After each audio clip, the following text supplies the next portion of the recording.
Oke, gimana kabar kalian hari ini? Semoga sehat selalu ya. Kali ini saya akan membahas sebuah film fiksi ilmiah yang berjudul Midnight Sky yang dirilis pada tahun 2020 kemarin. Film ini bercerita tentang para manusia yang menjalankan sebuah misi keluar angkasa untuk melakukan penelitian, yaitu pada sebuah objek yang diyakini dapat menjadi tempat tinggal peradaban manusia selanjutnya. Namun sebelum misi tersebut selesai dan para astronot itu pulang, telah terjadi sebuah bencana global di bumi, di mana secara perlahan bumi menjadi sebuah planet yang tidak layak huni. Oke, daripada penasaran, kita langsung masuk aja ke pembahasan filmnya. Diceritakan pada tahun 2049, sebuah bencana dahsyat menimpa bumi dan membuat seluruh permukaan bumi menjadi tidak ramah untuk ditinggali. Pria ini bernama Dr. Augustin. Ia adalah seorang ilmuwan yang sedang bertugas di sebuah observatorium yang berada di Kutub Utara. Wilayah tersebut cukup terisolasi sehingga tidak terlalu terdampak saat terjadi bencana global. Karena sudah cukup tua dan sakit-sakitan, ia pun menolak dievakuasi dan lebih memilih tinggal di sana untuk melanjutkan tugasnya. Sementara itu, orang-orang akan mengungsi ke bawah tanah yang tidak dapat diprediksi sampai kapan mereka bisa bertahan. Oke, sebelum kita lanjut, kita akan sedikit flashback ke 30 tahun sebelumnya. Augustin muda adalah seorang ilmuwan yang memiliki ambisi untuk menemukan sebuah planet baru yang dapat ditinggali. Kemudian ditemukanlah sebuah bulan, atau lebih tepatnya satelit yang mengorbit pada planet Jupiter dan diberi nama K23. Memiliki atmosfer yang tercipta karena aktivitas vulkanis termal. Karena saat ia mempelajari spektrum K23, penanda kehidupan dan uap air, terlihat semuanya dipanaskan dari dalam. Selain itu, K23 juga memiliki kemiripan dengan bumi jika dilihat dari massa dan kecepatan orbit, yang artinya K23 memenuhi syarat kelayakan untuk dapat dihuni manusia. Ceramah Dr. Augustin tersebut ternyata menarik perhatian seorang ilmuwan perempuan yang bernama Jean, di mana nantinya mereka akan bekerja sama dan memiliki sebuah hubungan khusus. Kemudian beberapa tahun sebelum terjadi bencana, dikirimlah para astronot menuju K23 untuk melakukan penelitian. Oke, mari kita kembali ke tahun 2049, atau tepatnya 3 minggu setelah kejadian bencana. Dr. Augustin yang kini udah sepuh memiliki tugas untuk memantau tingkat radiasi atau kerusakan di bumi. Selain itu, ia juga berpikir kalau para ilmuwan yang sedang melaksanakan misi tidak mengetahui apa yang telah terjadi di bumi. Karena bisa dibilang bencana itu telah melumpuhkan sebagian besar pusat komunikasi. Augustin juga menderita sebuah penyakit yang mengharuskannya cuci darah setiap seminggu sekali, jika tidak hidupnya akan berakhir. Oh ya, sedikit informasi untuk kalian kalau peran Dr. Augustin ini dibintangi oleh aktor George Clooney sekaligus sutradara di film ini. Keesokan harinya, ia mulai memeriksa status misi luar angkasa yang masih aktif.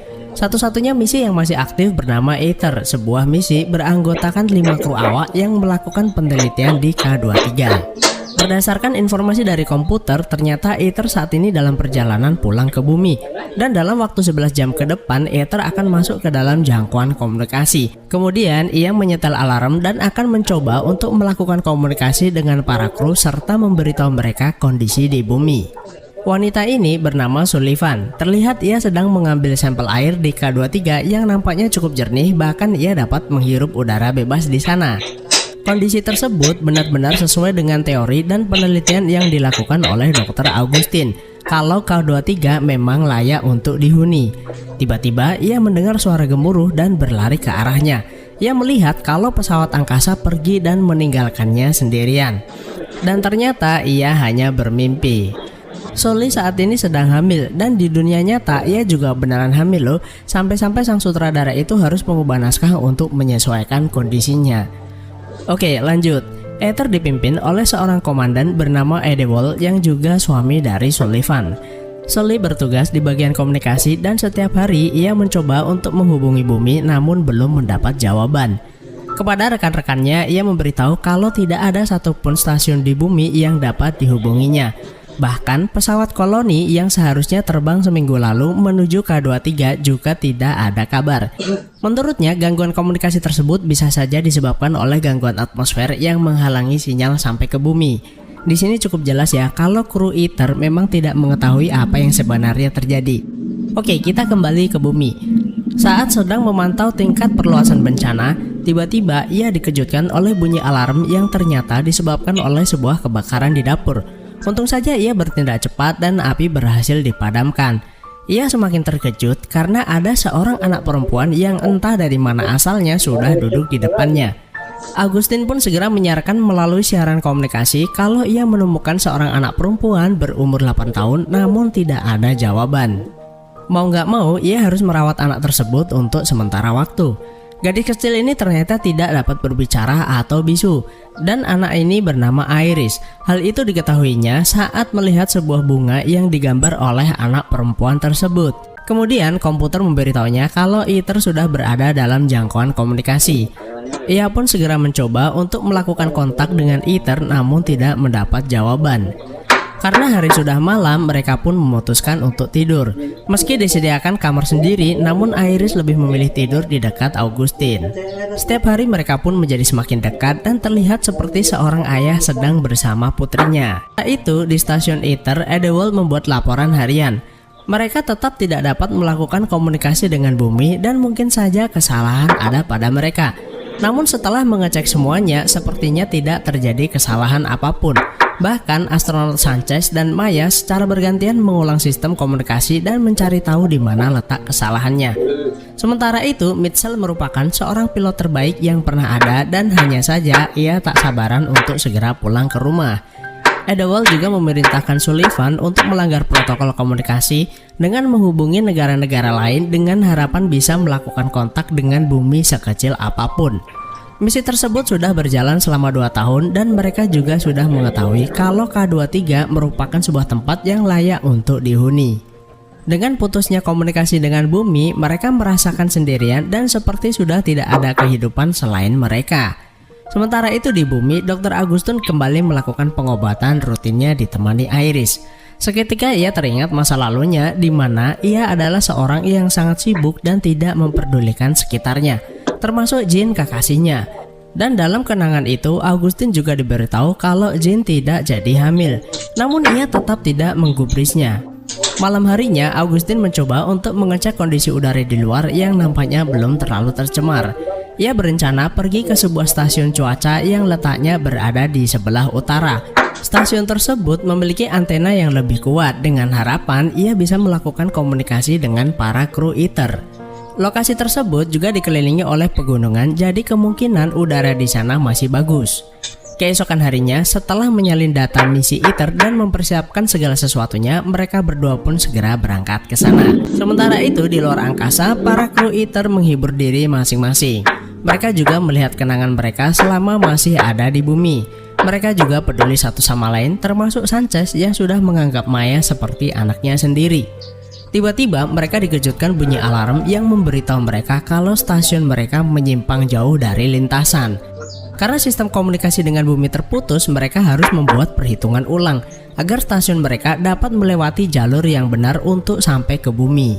Kebetulan mereka masih bisa menerima sinyal dari pemancar milik mereka yang ditinggalkan di K23. Kemudian sinyal tersebut digunakan oleh Sanchez dan Maya sebagai acuan untuk membuat jalur lintasan baru. Setelah membuat perhitungan yang matang dan menentukan jalur lintasan baru, ternyata stasiun angkasa mereka akan melewati area yang belum dipetakan atau zona yang disetujui. Mitchell sebagai pilot yang berpengalaman pun kurang begitu yakin jika harus melewati zona yang belum disetujui. Namun karena nggak ada pilihan lain, mau nggak mau mereka pun harus melewatinya. Di malam harinya, Agustin dan Iris yang masih dalam perjalanan pun memutuskan untuk beristirahat. Lagi-lagi kita diperlihatkan kenangan Agustin saat masih muda. Dari atas tempat kerjanya, ia melihat Jean bersama seorang anak perempuan sedang berkemas untuk pergi. Jean yang melihat Agustin pun menemuinya dan mengatakan kalau mereka akan tinggal di tempat ayahnya yang saat ini sedang sakit stroke. Terlihat Agustin memandang ke arah mobil dan bertanya kepada Jean apakah ia menanyakan tentang dirinya.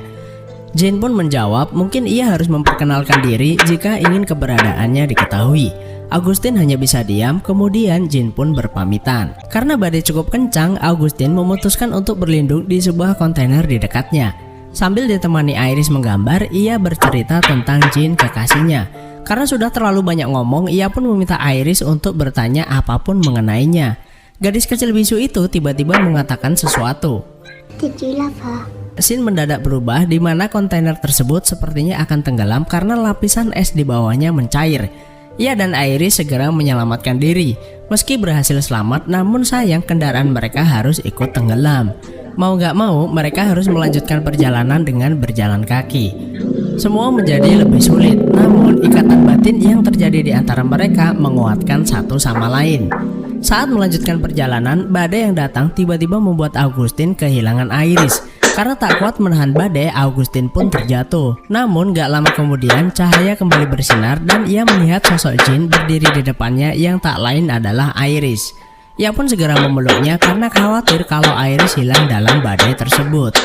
Akhirnya sampailah mereka ke stasiun cuaca tersebut. Sully yang masih berada di ruang komunikasi mendengar radionya berbunyi yang gak lain adalah suara Augustin. Sully begitu senang mendengar ada yang mau berkomunikasi dengannya.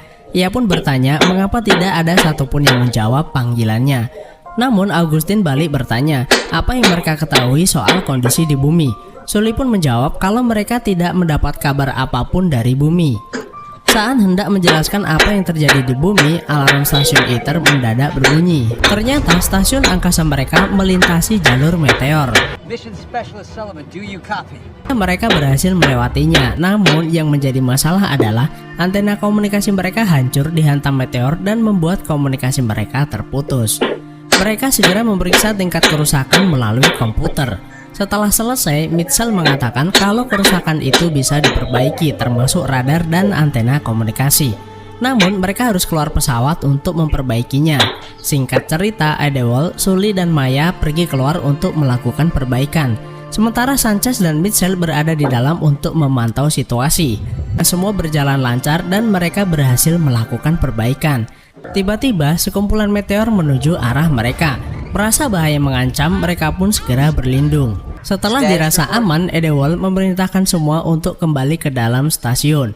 Ternyata sebuah batu menembus baju milik Maya dan terlihat gelembung darah melayang di dalam helm miliknya. Sanchez pun segera datang dan membawa peralatan medis. Ternyata luka yang didapat Maya cukup parah, karena itu nyawanya tidak bisa diselamatkan. Sanchez begitu terpukul atas kepergiannya karena ia sudah menganggap Maya seperti putrinya sendiri. Setelah semua alat berfungsi dengan normal, mereka kembali melanjutkan perjalanan dan akhirnya mereka melihat penampakan bumi untuk pertama kalinya. Mitchell terhubung dengan sinyal satelit yang berada di dekat bumi dan menampilkan bumi ke layar monitor. Mereka pun dibuat terkejut dengan penampakan bumi yang sudah benar-benar berubah dan diselimuti awan tebal. Sully pun segera menghubungi Augustin kembali. Ia juga memintanya untuk memberikan lokasi yang aman untuk mendarat. Augustin mengatakan tidak bisa karena tidak ada area yang aman di permukaan kecuali di bawah tanah. Itu pun hanya sementara. Kemudian Augustin mengirimkan data-data penting misi ITER dan meminta mereka kembali ke K23 karena sudah tidak terdapat apa-apa di bumi. Sanchez dan yang lain pun mulai mensimulasikan perjalanan mereka ke K23. Namun Mitchell menolaknya karena ia ingin pulang ke bumi dan bertemu kembali dengan keluarganya. Karena menurut Mitchell tidak ada yang bisa memastikan apa yang sedang terjadi. ITER saat ini sudah semakin dekat dengan bumi. Edewald dan Sully pun kembali menghubungi Augustin yang ada di bumi. Mereka penasaran dengan sosok Augustin mengapa bisa tahu banyak tentang misi mereka. Augustin pun memberitahu mereka kalau ia bernama Augustin Lovehouse. Mereka pun menjadi terkejut karena ialah yang menjadi pelopor penelitian K23. Kemudian Sanchez memberitahu Mitchell kalau ia mendapat sebuah pesan dari bumi 10 hari yang lalu. Pesan tersebut ternyata dari istrinya yang memberi kabar kalau mereka akan dievakuasi ke sebuah tempat dan memberitahu Mitchell kemana mereka akan pergi. Karena setelahnya istrinya tidak akan bisa mengirimkan pesan kembali. Setelah itu Mitchell menemui Edewald dan mengatakan kalau ia dan yang lain harus putar balik menuju K23 dan memulai kehidupan baru. Sementara ia akan pulang ke bumi. Mereka memiliki 2 pesawat ulang-alik dan Mitchell ingin menggunakan salah satunya. Mitchell sudah berjanji kepada keluarganya apapun yang terjadi ia tetap akan pulang. Akhirnya mereka pun saling memahami dan menghargai keputusan masing-masing. Kemudian Sanchez menemui Mitchell dan mengutarakan niatnya untuk menemaninya pulang ke bumi. Selain itu, ia juga akan membawa jenazah Maya dan menguburkannya di bumi. Mitchell bisa memahami perasaan Sanchez dan akhirnya memperbolehkannya ikut bersamanya. Mereka berdua pun segera bersiap dan berpamitan. Setelah melepas kepergian kedua rekannya, Sully kembali menghubungi Augustin. Mereka memberitahunya kalau ia dan Idewal akan putar balik sementara dua rekannya pulang ke bumi karena mereka masih punya keluarga di sana.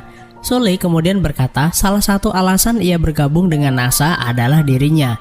Sully juga bercerita kalau ibunya yang bernama Jane Sullivan pernah bekerja sama dengan Dr. Augustine. Sully pun mengucapkan terima kasih kepada Dr. Lovehouse, begitu cara ia memanggilnya, atas apa yang telah ia lakukan.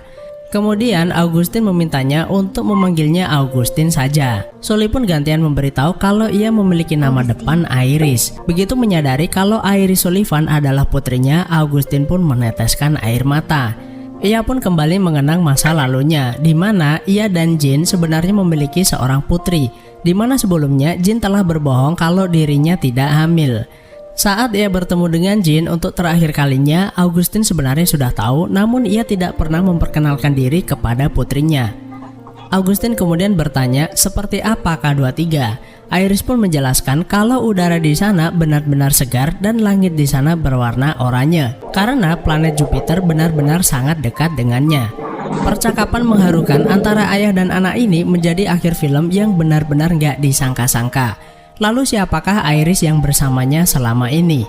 Iris yang datang kepadanya adalah buah dari halusinasi atau pikiran Augustine terhadap rasa bersalah atas ketidakpeduliannya di masa lalunya. Meskipun ia dipenuhi perasaan bersalah, namun hal terbaik yang ia lakukan sebagai seorang ayah adalah ia telah menyelamatkan putrinya. Augustine tidak pernah memberitahu siapa sebenarnya dirinya kepada Iris karena ia meninggalkan komunikasi itu begitu saja. Dan meskipun Iris berulang kali memanggilnya, namun tetap tidak ada jawaban. Augustine masih merasa bahwa Iris benar-benar nyata dan berada di sampingnya. Sambil memandangi cakrawala, akhirnya Augustine menemukan kedamaian di sisa hidupnya. Kini hanya tersisa mereka berdua saja, di mana saat ini mereka dalam perjalanan menuju K23. Sebuah tempat terakhir untuk pulang dan memulai segalanya dari awal. Itulah alur film Midnight Sky. Jika kalian punya kesimpulan yang berbeda, silahkan tinggalkan di kolom komentar. Terima kasih sudah menonton, tetap patuhi protokol kesehatan, sehat selalu buat kalian.